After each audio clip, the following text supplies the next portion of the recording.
It's moving day again for many of the former residents of Hadgraft Wilson Place in downtown Kelowna. This is the building that was adversely affected by the UBCO tower project. It made major cracking occur in the building and forced the evacuation of the tenants. So many found a place to live at these new residences at Okanagan College, but that was only until today. It's time to move out and make room for the students.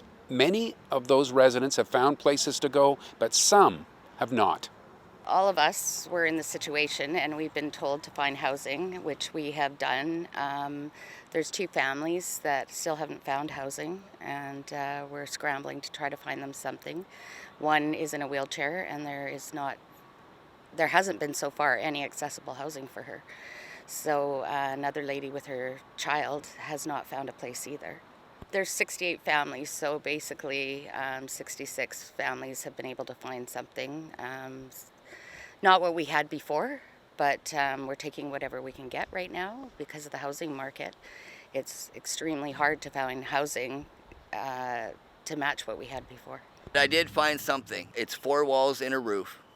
And that's, I've got clothes on my back, I got food in my stomach, I have a roof over my head, and a bed to sleep in at night.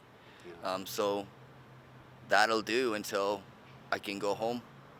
So back at the old home base, there's activity going on now with this UBCO building, and you were saying that you can see additional damage continuing to occur? Absolutely, yeah, absolutely.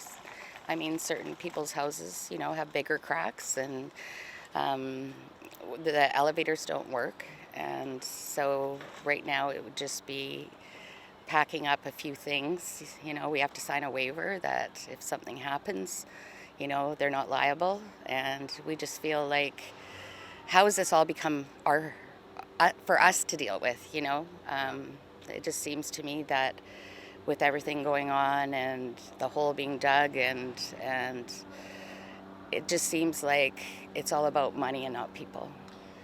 So do you envision being able to get back into that building at some point?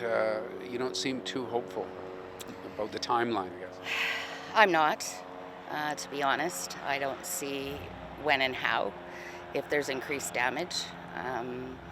Even if they can fix the building, it's at least a year or more. And, so where do we go from there? We've been told to sign leases because it's going to be a long time, if it even happens. We've been told is it could take up to a year. It's really difficult to get kind of any information because we all get it third hand from, representative from Pathways. That's kind of where we get our information from. So, it could take up to a year before the building gets fixed, and they damn well better fix it. So this is moving day for you as well today? Mm-hmm. It is. Where do you go now? I have a place on the other side of the bridge, 2-bedroom for me and my mom. And then you're saying there's a couple of families that just, what happens to them? It's a very good question. Sorry. We're going to do our best to find them housing, but if we can't, they'll be at a homeless shelter. And I just can't let that happen to my people. It is sort of like a family that formed around an amazing family. An amazing. I mean, it was kind of this project of, we put so many different people in a building to see, if they can coexist and be together. And it was amazing.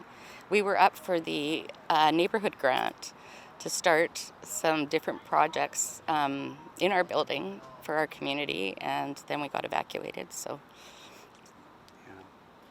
So it sounds like this family that formed Mm-hmm. is going to do what it can so that maybe these families don't wind up, at a homeless shelter. Oh, yeah. I mean, no one's going to break us. We are strong, and we are going to still stick together. I mean, at my place, I've got a community room. We're going to have Hadgraft nights, and we're going to continue, no matter what. Yeah. like, this is not going to break us. Thanks for this, Monique. Appreciate you. it. Thank you for watching Kelowna Now.